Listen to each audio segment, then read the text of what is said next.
you wonderful people. For today's video, I'm going to talk about the show iZombie, specifically season 3. I'm going to talk about some of my thoughts and theories about stuff that we might see in season 3. I mean, there's obviously a lot of it's going to be stuff you're obviously going to see in season 3, but there's things I just kind of want bring up, kind of throw out my theories as well as some stuff that I'd like to see, and talk about some directions I feel like things could go. It'd be interesting if they went that route, or just curious about how the show would handle those routes. Do know that this video will contain spoilers, because obviously I'm going to be talking about stuff that we've seen across season 1 and season 2. You know, I might be comparing stuff, so it's like, if you're not caught up, do not watch this video. Go watch all of season 1, all of season 2 of iZombie, and then come back, because it's a fantastic show. You need to get caught up on it. So one thing obviously is Blaine. Like, I'm curious about where Blaine's going to be in season 3. Like, he's kind of like, you know, obviously he started off as the main antagonist of season 1,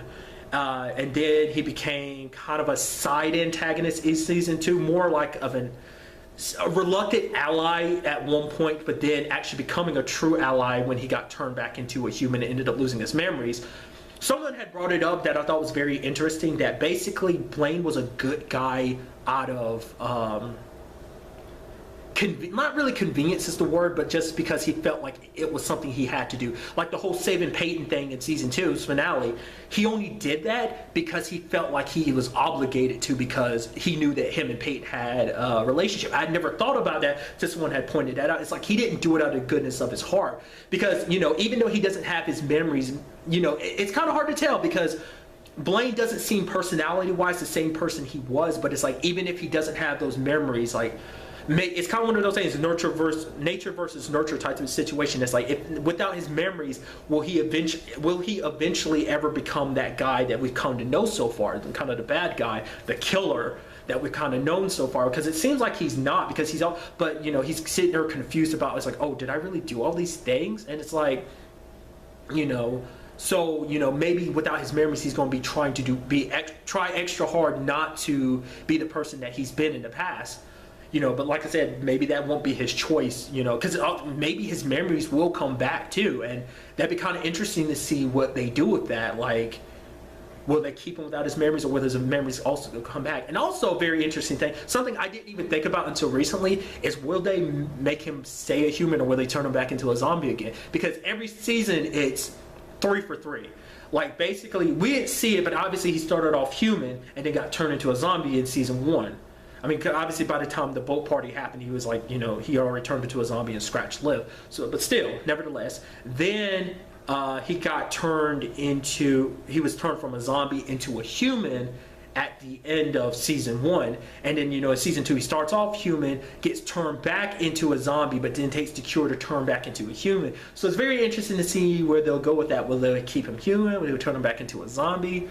Very curious. I'm like, you know, Blaine is hands down one of my favorite bad guys, just because it's like, he is a very, like, smart guy at what he does, and just, I overall just like his personality. Like, he's a bad guy. He's one of those bad guys you love to hate. And speaking of Blaine, it also makes you wonder, like, what's going to happen between him and Mr. Balls, because it seems like, you know, things are, I don't know, like, with season 3, like, who will be the main antagonist? Because obviously we got Mr. Balls still left. You know, Max Rager has been, Vaughn, you know, Max Rager, dude, still refer to him as that, because it took me a second to remember his name, but Vaughn's kind of been taken out the picture, and like I said, Blaine's still in the middle, so they're neither, you know, those antagonists, at least in, you know, somewhat in Blaine's case, has been removed, so it's all set up for Mr. Balls to kind of take, you know, full swing of things, but maybe that's not going to be the case. I mean, obviously I'm gonna get to it soon enough, but I feel like there's gonna be another main antagonist set up, you know, because of how season 2 ended. So, but, you know, it's gonna be interesting to see how the whole Blaine and Mr. Boss thing goes, because Mr. Boss knows that Blaine's alive, and he knows that Blaine killed, like, a whole bunch of his dudes, you know, when he went to save Peyton. So it'll be very interesting to see, like, how that dynamic is going to change. It's like what Mr. Boss is going to do. He's like, I thought I killed you. I know I killed you. You had your throat slit in front of me, and we buried you, yet you're still alive. And also, I forgot about it, Donnie's still alive too. The last time we saw him, he was being shot by one of Mr. Boss's guys, but, you know, Donnie's still alive. He, like, last time we saw, like, I think it was Blaine went downstairs and saw the blood puddle, so obviously, you know, he got up and walked away, him being a zombie now. We did lose Home Dude, the dude with the guy who didn't talk, who had the eye patch on. him, we lost him, but Donnie's still alive, so it'd be interesting to see like also where that goes. Like, will he be kind of you know, Mr. Balls did try to kill him, so maybe he'll come after Mr. Balls, or you know, like, or maybe him and Blaine will be in kind of opposition towards each other, or maybe they'll come together again to take care of Mr. Balls, because like Blaine was always kind of kept on the outside, like since he lost all his memories, because Donnie took over the operation, which was not the smartest thing to do. It's like you should have kept, you know, everything like, you know, wrapped up like Blaine said, because Blaine was like, keep it cool, let's like slow down operations because Mr. Balls thinks I'm dead. You know, he's gonna be like, if he notices like, you know, like we're still like pushing utopium and stuff, it's gonna be like, it's gonna draw a lot of attention to us, which it did. So Donnie's not the smartest. Like he you know, like I said, Blaine is very smart in what he does, and it's like, you know, Donnie's just so quick about trying. I think he's just trying so hard to prove himself that he can do this, that he can run this operation better than Blaine does. So he's going to be very reckless about how he does things. He's been very reckless so far, so I can only assume he's going to continue to be. Now, I'm going back to it. I brought up earlier the fact is main antagonist. Now, I'm thinking the main antagonist of season 3 is going to be that military group we got introduced to at the end of the season, the ones that bought Max Rager. Now, like I did my little podcast where I talked about it, where I was like, okay, it was kind of a theory, like, okay, were they already zombies, or did they turn into zombies like when they were there? Which to me, I'm like, look, in retrospect, it's kind of like, no, there's no way, because there's no way zombieism hit them that fast, like that they were cognitive of knowing exactly what they were doing about everything, talking about making Seattle zombie central, like the center of like the uprising zombie world or whatever. So obviously they were already zombies to begin with. So that obviously leads into many different questions, like how did they become zombies? Now, as you know, the comic book is more of a supernatural series. I've learned even more because subsequently I have done a little bit more research. I should have done more research before, especially when I did my whole little nerd mode about it, but I didn't because I was an idiot.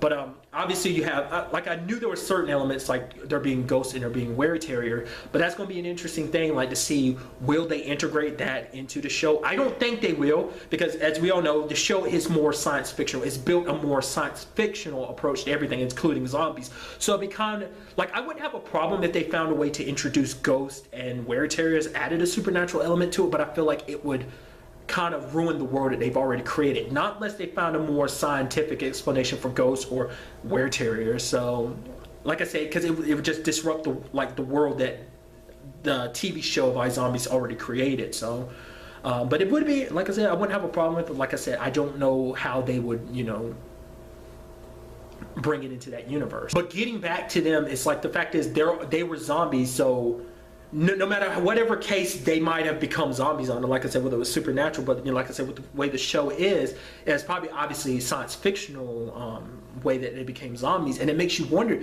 what other ways are there to become zombies? We only know one, obviously, the Max Rager drink plus utopium causes zombieism, but it's like, what, you know, for them to already be zombies means that, you know, there's another way to it as well.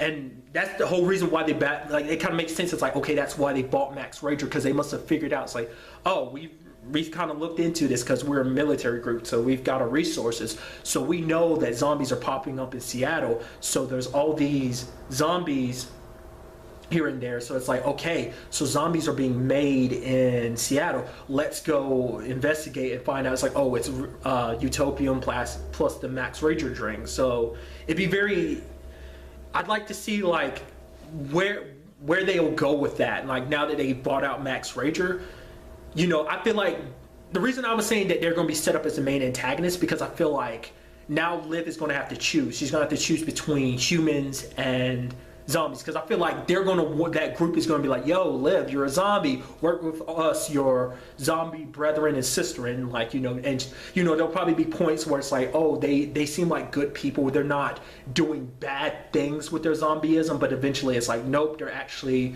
nope, it's like, oh, they fool Liv into thinking they're good guys, kind of getting her and Major on their side, but then certain circumstances might happen, they'll kind of be like, okay, no, they're not good guys, we need to take care of them, but I feel like there's going to be a moment where Liv is going to have to choose between the zombies and the humans, and obviously I feel like, nevertheless, it might be a point where she chooses the zombies, but I feel like eventually she will pick humans, because it's like, she's never really had any positive experience with other zombies. There have been exceptions, obviously Lowell, and obviously Major now. But other zombies, it's never really been a very positive experience. So maybe she'll try and work with this group because she's like, she wants to be around other zombies, other people who understand the struggle she's going through, her and Major are going through, because no one else is really there kind of helping them out. And speaking of that, something that's never, I don't think it's been brought up in this series so far is, do zombies actually age?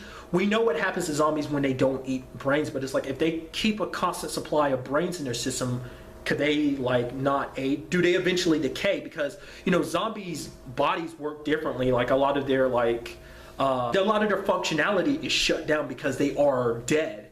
So does that mean they don't age? Because if that's the case, maybe this military group, maybe they're zombies that are a lot older than they look. Like the lady looks like she might be in her late 20s, early 30s. Maybe, I don't know. I'm a terrible judge of age. Maybe she's actually a lot older than what she is. Maybe some of her superiors are actually zombies too. Maybe she isn't the only one in that like military group that's a zombie. Obviously, you've seen some of her men are zombie. I don't know if all of her men are zombie, but at least some of them that we saw eating brains with her were zombies too. I mean, that's actually scary to think about it, because they are a military group. They're highly trained military zombies.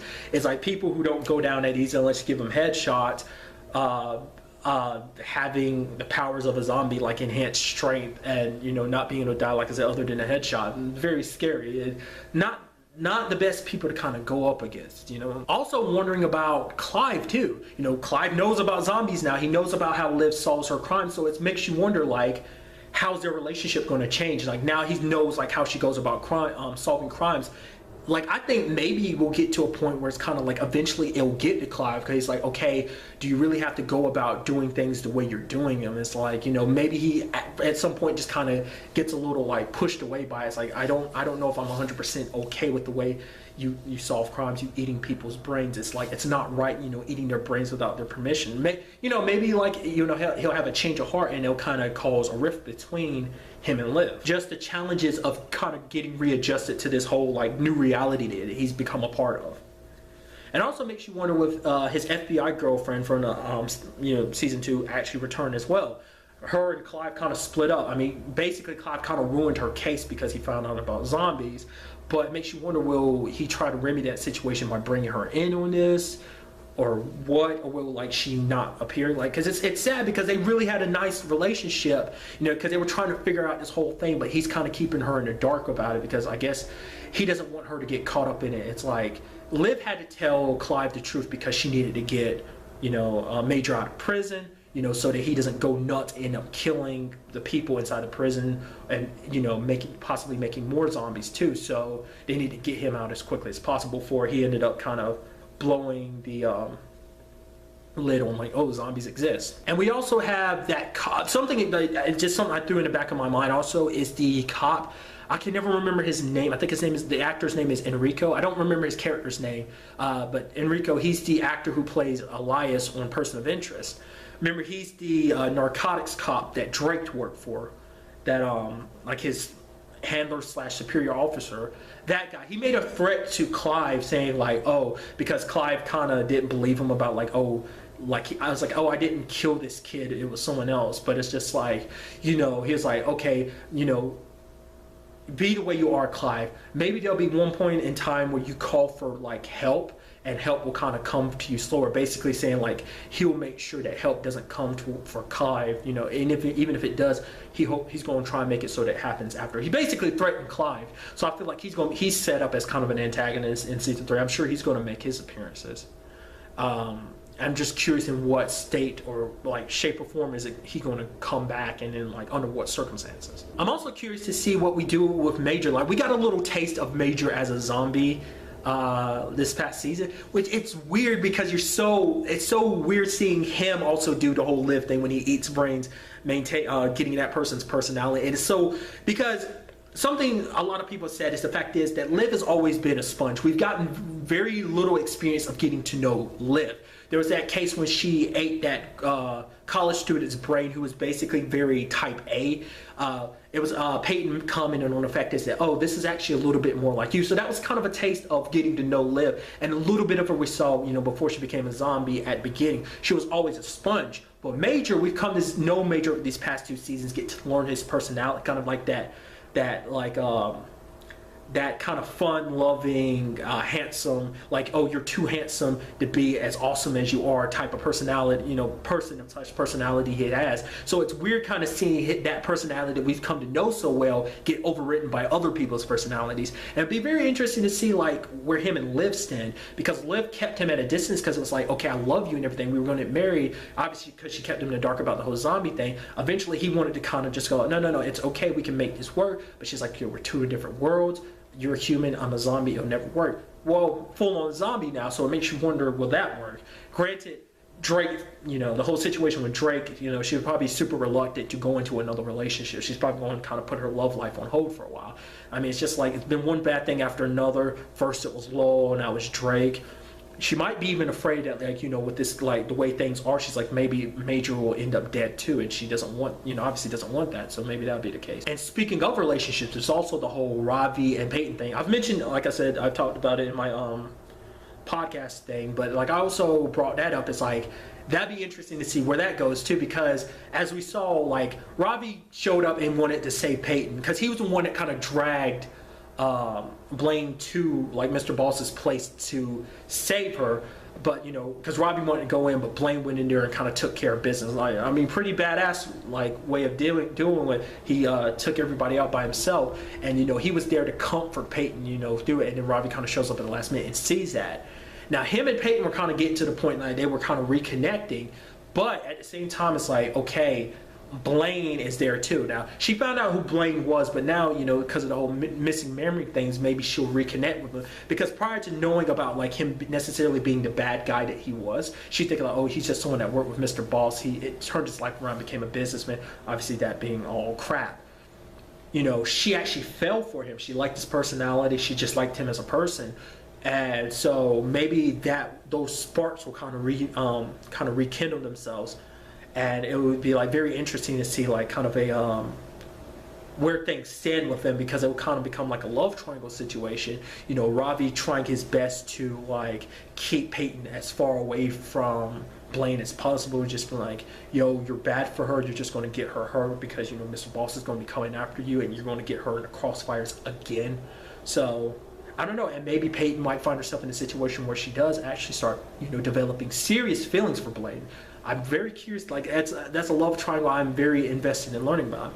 And then one final note that I have here in my notes is the family. That was a storyline that was, like, her family had a smaller part in the first season. In the second season, they appeared on a small level because obviously, her being a zombie, Liv didn't want to donate any blood to her brother because she didn't want to turn her brother into a zombie. She just outright said no. Obviously, she couldn't explain to her family why. So there was kind of a distance between her and her family for a while. Like, her mom was kept her at a distance. Her brother was just like, don't ever come near me again. People have said that was a storyline that was quickly dropped and never brought back up. Some people were like, oh, the reason why is because that was kind of like a weak storyline, so they were just like, yo, we got to get rid of it. I don't know whether that's true, whether that was something they left there and they're like, oh yeah, you think we got rid of it, but we'll circle back around. I'd be interested to see. Like, I didn't have a problem with it because, you know, it would have like you know, brought more, like, problems to Liv's life. On top of being a zombie and having to, you know, help solve people's crimes, like always having to deal with another person's personality overriding her brain, you know, having to deal with her family issues too. But, like, you know, like I said, that took a back burner. Maybe that's a storyline that will never reappear. Maybe it will. I'd be quite curious to see if that will be something that'll pop back up in season 3. Maybe they'll do it in a way that people will be like, okay, we weren't for it before, but now we really like it. Because you never know, they might do some very interesting things with it. But that's really all I wanted to talk about in this video. Just, like I said, some of my thoughts and theories. Let me know in the comments down below, like, what are some of your thoughts, theories about, you know, do you agree with some of the stuff I brought up in this video? Do you discount it, just like, oh, there's no way to talk about that? Or, you know, tell me some of your thoughts about what you like to see in the season or season 3, or, you know, theories on what direction they're going to take everything. One thing I will say this, is kind of just a tack this on at the end, is to say, if you know, who watch this video is a big fan of iZombie, get as many people as you can to watch this show, because I love and adore this show. But the show, it gets reviewed pretty well, but the fact of the matter is it has rating issues. Like, not enough people are watching it. It's a great show if you can convince as many people as you can to watch it, because I want the show to be around as long as possible, because I really adore it. Even if it ends up being like, okay, we only want the show to be 4 seasons, you know, whatever decision, you know, the creators as well as CW like decide to make, I'm fine with that, you know. But I want it to be like, it's like, oh, the show's going on as long as the creators want it to be, not just because it's like, okay, it's like, oh, we're not getting the ratings, so the show's getting canceled now. So try and get as many people as you can to watch the show, because it is really good and it's worth, you know, people's time. You know, some people, I get it, you know, this day and age, a lot of people are like, oh, I'm so over zombies. But as you know, convince them this, because the show does very interesting things with zombies. Like, prior to the show, the only, like, the closest thing I can compare it to is like Warm Bodies. Warm Bodies is the closest thing I can compare their zombies to iZombie's zombies. Like I said, I don't know if zombies are exactly like this in the comic books. I've never read too much. I've never read anything of, like, I've skimmed over information about it, so I don't know if zombies actually work the same way. But still, within this show, they work in a very interesting way. It adds, like, zombieism as a more science fiction, you know, it takes a very interesting science fictional approach to zombieism too. So just a little bit of a, I guess, PSA message at the end of it. So now this is finally all I really want to talk about. But till the next time we meet, be happy, be safe, live life to the fullest and enjoy it. Good day and goodbye.